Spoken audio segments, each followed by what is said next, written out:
Hello everybody, my name is Margot Goleš-Matosic and you're watching sheccoTV News.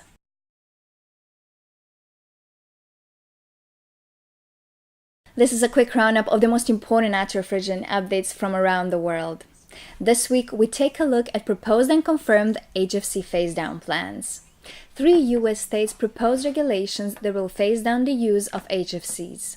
Also, we found out if a no-deal Brexit happens, the UK will adopt the EU's F-gas regulation regardless.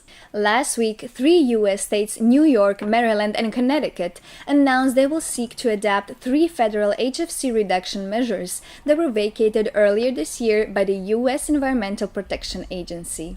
The proposed state regulations would adopt the EPA's Significant New Alternatives Policy, or SNAP program, which targeted a number of high GWP HFCs for delisting from use in various applications over the next several years. So these states are just adopting previous HFC measures because it is unclear from the federal government what is happening with the HFC regulation in the US. This adoption follows another US state, California, who signed a SNAP program into law this week along with its California Cooling Act, which also proposes incentives for low GWP alternatives. New York also has funding available for reducing emissions from refrigeration and air conditioning systems.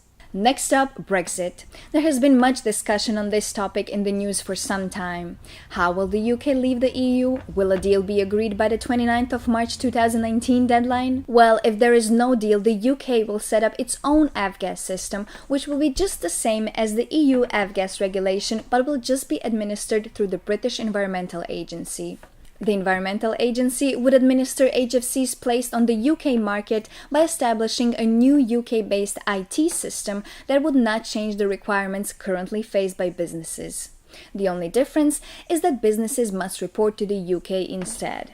For the HFCs not placed on the UK market and instead placed on the EU market by British companies, they will need to work with the European Commission as they do now. If there is a deal, it isn't clear what the deal will look like. If you want to find out more about these news items, you can find the links to the articles in the description of this video. Thank you for listening, and I hope to see you next week for sheccoTV News updates. Goodbye.